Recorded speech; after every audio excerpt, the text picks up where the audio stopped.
Hello. तर काल होती महाशिवरात्री आणि आम्ही दुपारीच उपवास सोडला होता. आता संध्याकाळी खिचडी वगैरे खायची अजिबात इच्छा नव्हती. मग काय फ्रीजमध्ये मँगो पल्प होता. तो किती दिवस मँगो शेक करायचा राहूनच जात होता. म्हटलं आज एकदाचा करून टाकूयाच. टाकायचा म्हणजे प्यायचा. तर इथं मी एका मिक्सिंग जारमध्ये मी अर्धा ग्लास होईल एवढं दूध घेतलं आणि अर्ध फुलपात्र मी मँगो पल्प घेतला आणि 1 स्कूप व्हॅनिला आईस्क्रीम घातला आणि साखर वगैरे अजिबात मी घातली नाही. आणि हे मिक्सरला मी छान ग्राइंड करून घेतलं.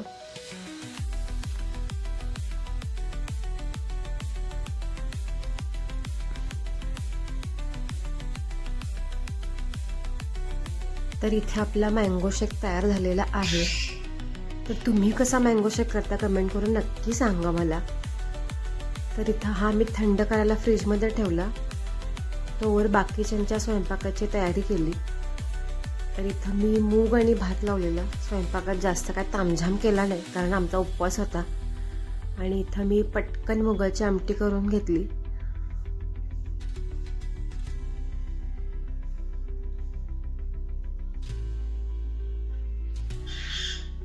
आणि मुगाची आमटी झाल्यावर मी माझा मँगो शेक मी मस्त एन्जॉय केला.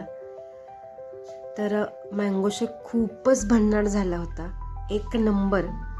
तर तुम्हाला माझी रेसिपी कशी वाटली कमेंट करून नक्की सांगा. आणि बाकीच्यांसाठी मी जेवणानंतर करून दिला. आणि व्हिडिओ कसा वाटला कमेंट करून नक्की सांगा. आवडला असेल तर लाईक करा, शेअर करा, चॅनलला फॉलो आणि सबस्क्राईब करायला विसरू नका. भेटूया छानशा व्हिडिओमध्ये. तोपर्यंत सर्वांना बाय.